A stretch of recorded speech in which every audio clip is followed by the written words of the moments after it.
जय हिंद दोस्तों, स्वागत है आप सभी का हिंदुस्तानी क्लासेज यूट्यूब चैनल में। दोस्तों आज की इस वीडियो में हम कक्षा 10 वालों के लिए लेकर आ गए हैं आपका जो लंच वाला चैप्टर है ए लेटर टू गॉड, उसका पूरा हिंदी में आपको अर्थ बताएंगे, एकदम आसानी से समझा देंगे। देखिए हम हिंदी हमेशा बोलते हैं इसलिए हमें हिंदी ज़्यादा समझ में आती है। इंग्लिश हमें पढ़ना पड़ता है लेकिन हमें हिंदी उतना समझ में नहीं आती। अगर आप हिंदी में पढ़ लोगे एक बार दो बार तो उसके बाद अगर आप इंग्लिश में जाओगे तो आपको आसानी होगी उस चीज़ को याद रखने में, क्योंकि जो मीनिंग याद करते हो वो भी आप इंग्लिश से हिंदी में याद करते हो। ठीक है, तो मतलब सबसे पहले आप हिंदी देखो, उसके बाद ही आप अंग्रेजी की ओर जाओ, तभी आप याद कर पाओगे, एक एक हिंट याद कर पाओगे। तो चलिए देखते हैं यहाँ पर सबसे पहले ए लेटर टू गॉड की क्या विशेषता है, क्या सब कुछ है। तो इसको लिखा है यहाँ पर GL फ्यूंट्स ने। ठीक है, तो आप ये देख लेना क्योंकि इसका 2 नंबर मिल जाता है, किसी में से भी आएगा। अब देखिए यहाँ पर होता क्या है, यहाँ पर टेक्स्ट बुक में जो आपका हिंदी वर्जन है, ये मेरे पास एक्चुअली गाइड है। तो चैप्टर 1 की वीडियो बना चुके हैं, नहीं देखें जाइए, डिस्क्रिप्शन में लिंक है, या तो हमारी प्लेलिस्ट आप चेक कर सकते हैं। ठीक है, तो देखिए यहाँ पर क्या है, लेंचो। ठीक है, लेंचो क्या है, लंचो अ हार्ड वर्किंग फार्मर, मतलब एक कठिन परिश्रम करने वाला किसान है लेंचो। ठीक है, फेसेज रियून मतलब आपका मतलब उसका फेस किया तबाही का। ठीक है, रियून का मतलब तबाही। He turns to God in distress and writes a letter. He turns to God in distress मतलब वो जब डिस्ट्रेस में हुआ, God in distress and write letter, किसको लिखा, गॉड को एक लेटर लिखा। ये लिखा देखो, मुसीबत में वह भगवान की ओर प्रेरित होता है और पैसों के लिए उन्हें एक पत्र लिखता है। ठीक है, तो he turns to God in distress and write a letter asking him to send money. He receives, ठीक है, अ लेटर विच सेज, मतलब उसने एक पत्र प्राप्त किया जो कह रहा था, क्या कहता था, देखिए यहाँ पर बोला है उन्हें एक पत्र लिखता है, वो उसे एक पत्र प्राप्त होता है जो भगवान से आया, मतलब भगवान से आया वो समझता है लेकिन भगवान से आया नहीं था। आगे आपको कहानी में समझ में आ जाएगा। तो देखिए, तो which says it is from God there is some money in it, मतलब कुछ पैसे इसमें हैं।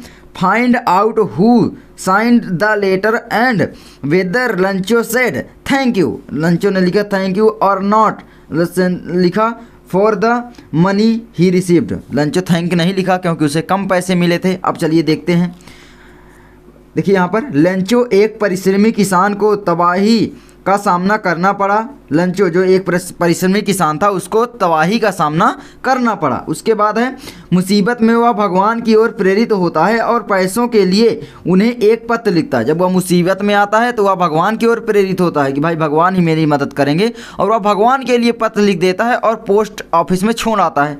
पूरी कहानी अभी पढ़ेंगे तो ठीक है। उसे एक पत्र प्राप्त होता है, फिर से उसको जब पत्र उसने दिया तो उसको एक पत्र फिर से प्राप्त हुआ, लिफाफा जो भगवान से आया है, मतलब जो भगवान से आया है, इसमें भगवान नहीं था एक्चुअली। ठीक है, इसमें कुछ पैसे हैं। देखिए कि किसने वह पत्र लिखा है और क्या लंचो ने पैसे प्राप्त करने पर धन्यवाद किया, ये आपका यहाँ पर देखते हैं। सबसे पहले यहाँ पर थोड़ा हिंट समझ लो कि भाई वो भगवान द्वारा लिखा हुआ, मतलब भगवान द्वारा वो नहीं आए थे, जो पैसे आए थे और पैसे कम थे, इसलिए लंचो ने थैंक नहीं लिखा। ठीक है, तो चलिए देखते हैं यहाँ पर कैसे। तो ये आ जाता है यहाँ से। ठीक है, पहला आपका हो जाता है द हाउस से आपका द नॉर्थ ईस्ट तक। ठीक है, तो यहाँ पर क्या है, वह घर, ठीक है, एक घर जो लंचो का था, वह घर जो संपूर्ण घाटी में केवल एक ही था, एक निचली पहाड़ी की चोटी पर स्थित था।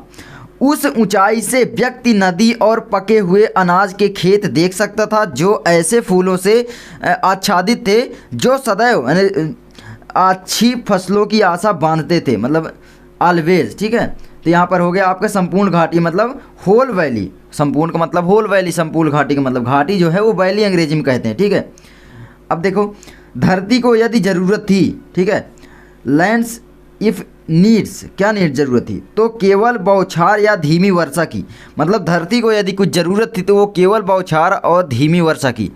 पूरी सुबह लंचो जो अपने खेतों को अच्छी तरह से, ठीक है, जानता था, ने सिवाय उत्तर पूर्व आकाश की ओर देखने के और कुछ नहीं किया था। उत्तर पूर्व आकाश के देखने के सिवाय कुछ नहीं किया था क्योंकि पानी बहुत तेज बरसने वाला था, ओले पड़ने वाले थे। ठीक है, आगे है, देखिए, नाउ वी आर रियली क्या है, रिटर्न ही एक्सक्लेम्ड। ठीक है, एक्सक्लेम्ड मतलब आश्चर्य हो गया।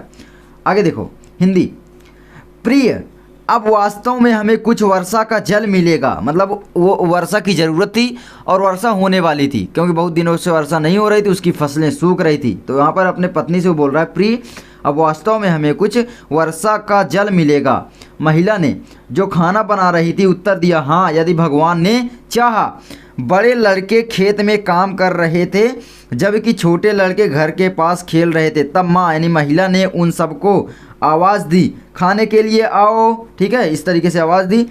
भोजन के समय ठीक जैसा ही लंचो ने भविष्यवाणी की, वर्षा की बड़ी बड़ी बूंदें गिरने लगी। उत्तर पूर्व में बड़े बड़े पहाड़ जैसे बादल आते हुए दिखाई दिए। हवा में ताजगी और भीनी भीनी सुगंध थी।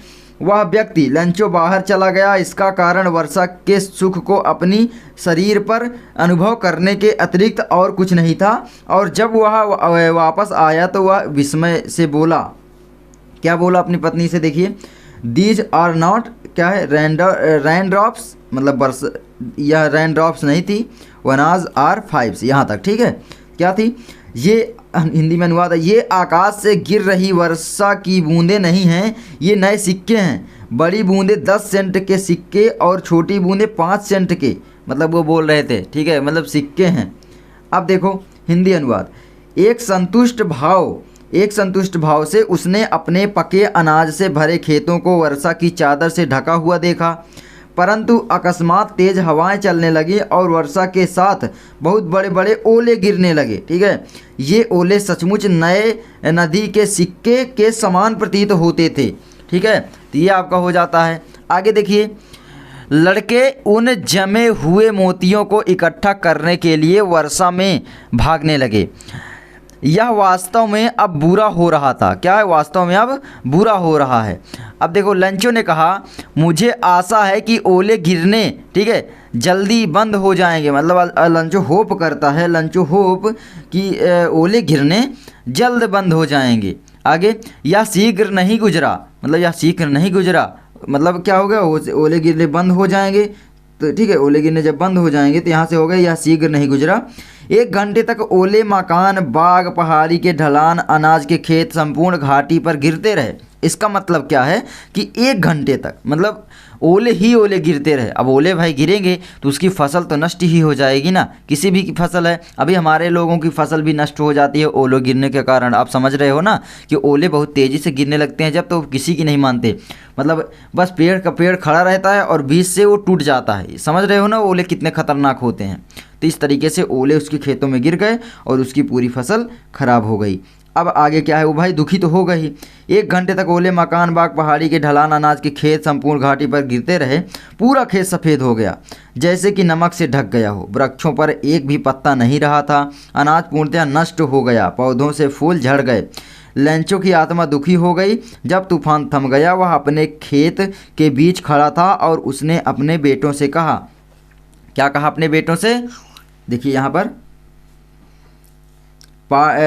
यहाँ पर हो गया, पैराग्राफ आपका 5 है। ए प्लेग, ठीक है, ऑफ लोकस्ट, मतलब टिड्डी दल, इसको बोलते हैं टिड्डी दल, ठीक है, विथ गॉड। आगे हिंदी अनुवाद है, एक टिड्डी दल के हमले के बाद भी इससे अधिक बच गया होता, ओलों ने कुछ नहीं छोड़ा।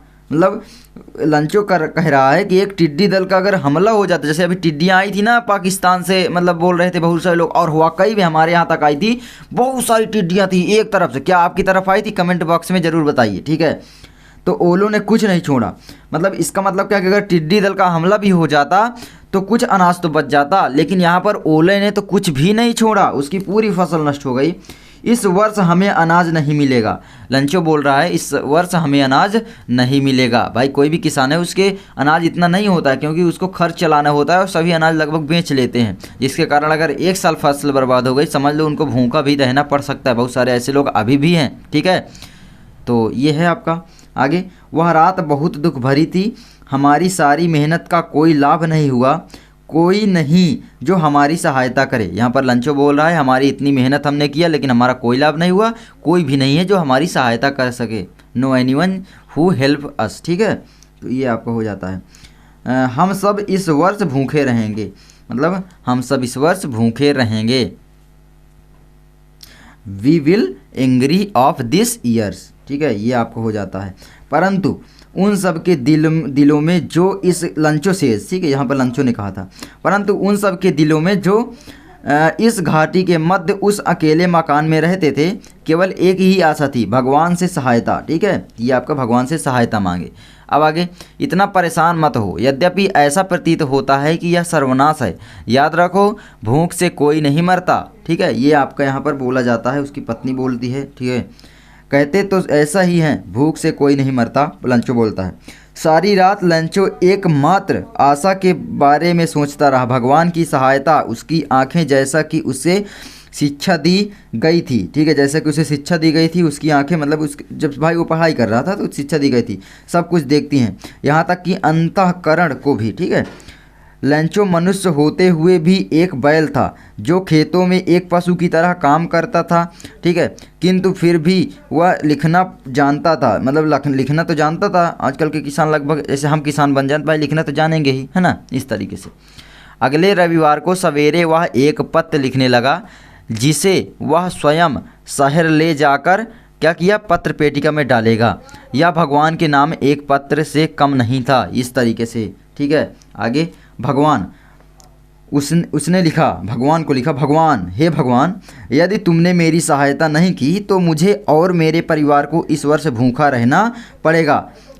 मुझे अपने खेत में दोबारा बीज बोने के लिए तथा अगली फसल आने तक गुजारा करने के लिए 100 पीसेस चाहिए, मतलब पैसे मांग रहा था, क्योंकि ओलों के तूफान क्या किए, लिफाफे पर उसने लिखा, क्योंकि ओलों के तूफान का मतलब यहाँ समझ रहे, 3 डॉट डॉट खींचे, इसका मतलब क्या, उसने लिखा पूरा बहुत बड़ा पत्र कि क्योंकि ओलों के तूफान ने हमारे फसल को बर्बाद कर दिया, इसलिए हमें इस वर्ष भूखा ही सोना पड़ेगा, अतः आप हमारी सहायता करें, हमें 100 सेंट देने की मदद करें, इस तरीके से कुछ। ठीक है, तो आगे लिफाफे पर उसने लिखा भगवान को, ठीक है, भगवान क्या लिखा, पत्र को लिफाफे में डाला, मतलब इतना लिखा, जब लिफाफे पर उसने लिखा और फिर क्या किया, भगवान को पत्र को लिफाफे में डाला, मतलब भगवान को उसने पत्र लिखा और फिर लिफाफे में डाला। तो ये जो मार्क हैं बहुत प्रयोग इसमें हुए हैं, तो आपको समझ में ज़्यादा नहीं आएगा, लेकिन भाई समझना। ठीक है, पत्र को लिफाफे में जब डाला और दुखी सा शहर चला गया, अपने मतलब घर चला गया। डाकघर पहुंचकर उसने लिफाफे पर टिकट लगाया और इसे पत्र पेटिका में डाल दिया। डाकघर जब गया शहर तो वहाँ क्या किया कि भाई जो डाकघर था वहाँ पर पहुँचा और पत्र पेटिका में उसको डाल दिया। ठीक है, उसके बाद क्या हुआ, उसके बाद देखिए डाल दिया। एक कर्मचारी जो डाकिया था और डाकघर के कार्य में भी सहायता करता था, ठीक है, एक कर्मचारी था डाकघर का जो डाकिया के कार्य में सहायता करता था, डाकघर में सहायता करता था, अपने अधिकारी के पास हंसता हुआ गया और उसे भगवान के नाम वाला पत्र दिखाया। अपने पोस्टमैन के रूप में सारे सेवा काल में उसने कभी ऐसा पत्र नहीं देखा था। ठीक है, मतलब भाई भगवान को पत्र कहाँ देखा होगा वो। आगे, अब जैसे हम भी मजाक करें, चलो अभी डाकघर में डाल आते हैं, तो ऐसे ही है। ठीक है, डाकपाल एक मोटा हंसमुख व्यक्ति था, वह भी जोरों से हंसने लगा, परंतु शीघ्र ही वह गंभीर हो गया और पत्र को अपने मेज पर थपथपाते हुए बोला, कितना अटूट विश्वास है, काश मुझे भी उस आदमी जैसा विश्वास होता जिसने यह पत्र लिखा है, जो भगवान से पत्र व्यवहार कर रहा है। मतलब जब भाई लंचो लिखा तो उसको लगा कि भाई इतना अटूट विश्वास किसके ऊपर हो सकता है। अब आगे देखिए, आगे दिखाते हैं आपको, तो आगे है आपका, अतः लेखक का भगवान में विश्वास डिगाने के लिए डाकपाल के मन में, यहाँ पर पार्ट नंबर जो 6 है, अतः लेखक का भगवान में विश्वास डिगाने के लिए डाकपाल के मन में एक विचार आया, मतलब भाई ताकि उसका विश्वास ना टूटे, है ना, भगवान के ऊपर उसका विश्वास बना रहे। तो भाई जो हमारा डाकपाल था, डाकिया आप सब कह लो, वो क्या किया भाई, वो पैसे देने का निर्णय ले लिया, पत्र का उत्तर दो।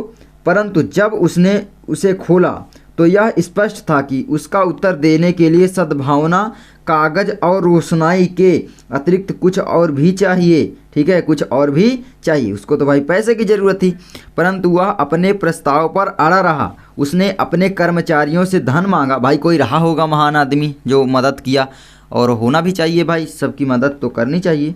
ठीक है, आप लोग भी कभी करके देखना कितना खुशी मिलती है। उसने अपने कर्मचारियों से धन मांगा, उसने स्वयं अपने वेतन का एक भाग दिया और अपने मित्रों को भी पुण्य के नाम पर कुछ देने के लिए मजबूर किया, अपने मतलब मित्रों से भी मांगा। ठीक है, he asked some money from his friends. आगे क्या है, उसके लिए 100 पीसोज मतलब पीसेज जो बोलते थे पैसे, मान लो 100 पैसे इकट्ठा करना असंभव था, अतः वह उस किसान को आधी राशि के कुछ अधिक ही भेज सका। उसे धनराशि को एक लिफाफे में डाला, मतलब उसने क्या किया कि धनराशि को एक लिफाफे में डाल दिया। भाई पूरी कहानी है। एक पत्र पर हस्ताक्षर के रूप में एक शब्द भगवान लिखकर लिफाफे को बंद किया और उस पर लंचों का पता लिखकर डाक में डाल दिया। ठीक है, तो इस तरीके से उसने मदद की। तो आ सकता है कि भाई डाकिया ने किसान की मदद कैसे की, तो वो अपने फ्रेंड से पैसे लेकर कुछ पैसे भेजकर उसकी मदद की। बस छोटा सा आंसर। तो अभी आगे हम क्वेश्चन आंसर भी आपको बता देंगे, इंग्लिश में वो रहेंगे, ठीक है, और हिंदी में भी आपको समझाया जाएगा। आगे है द फॉलोइंग संडे, यहाँ पर इट सेड। आगे अगले रविवार यह पूछने के लिए कि उसका कोई पत्र आया अथवा नहीं, लंचो समय से कुछ पहले ही आ गया। डाकिया ने स्वयं उसे वह पत्र दिया, जबकि डाकपाल एक संतुष्ट व्यक्ति की भांति जिसने कोई नेक काम किया हो दफ्तर के दरवाजे से देख रहा था। मतलब जो डाकिया था वो देख रहा था कि भाई देखते हैं क्या होता है, मतलब जिसने कोई नेक काम किया हो वो देख रहा था। ठीक है, मतलब जो डाकिया था जिसने भाई पैसे की व्यवस्था की थी। आगे पत्र में धन देखकर लंचो को कदापि आश्चर्य न हुआ। उसका विश्वास इतना अटूट था, इतना मतलब विश्वास हुआ कि भाई उसको आश्चर्य ही नहीं हुआ कि भगवान ने मदद किया। उसको पता ही नहीं था, सोचे भगवान ही मदद किए होंगे, बस यही है। ठीक है, उतना मतलब विश्वास था।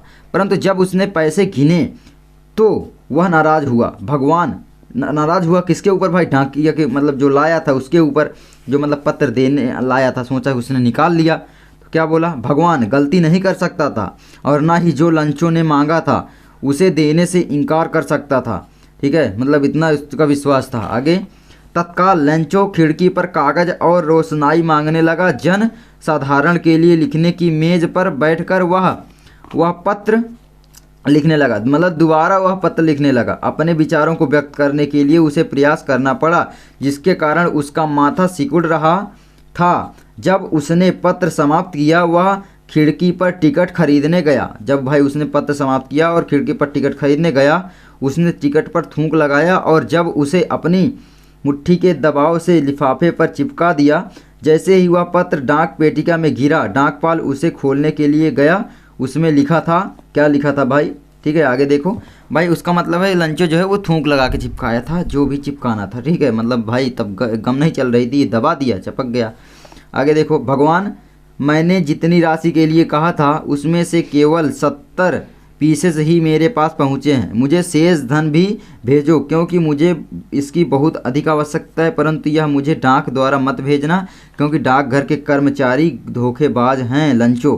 तो इतना वो लिख दिया। ठीक है, तो भाई लंचो को ऐसा नहीं करना चाहिए। अभी आगे क्वेश्चन आएगा कि लंचो मतलब जो इसको किया क्या सही किया तो नहीं किया। तो आई होप आपको वीडियो अच्छी लगी होगी। और उसके बाद हम आपको इसकी अंग्रेजी बताएंगे। देखिए, आपको अंग्रेजी तो याद ही करनी पड़ेगी, ये जो आपकी मीनिंग है। अगर आप मीनिंग नहीं याद करते हैं तो आप कुछ भी याद नहीं कर सकते, क्योंकि अगर मीनिंग याद है तभी आप हिंदी में पढ़कर फिर उसका इंग्लिश बना सकते हैं थोड़ा बहुत। ठीक है, क्योंकि इंग्लिश हम लोगों की हमेशा कमज़ोर रही है और रहेगी, क्योंकि भाई इतना इंग्लिश हमारे ना तो अगल बगल बोली जाती है ना तो कोई बोलता है, तो वो भाई तो कमज़ोर रहती ही है। ठीक है, मैं मानता हूँ आपकी भी बात। और मिलते हैं नेक्स्ट वीडियो में इसकी अंग्रेजी के साथ। तब तक के लिए जय हिंद।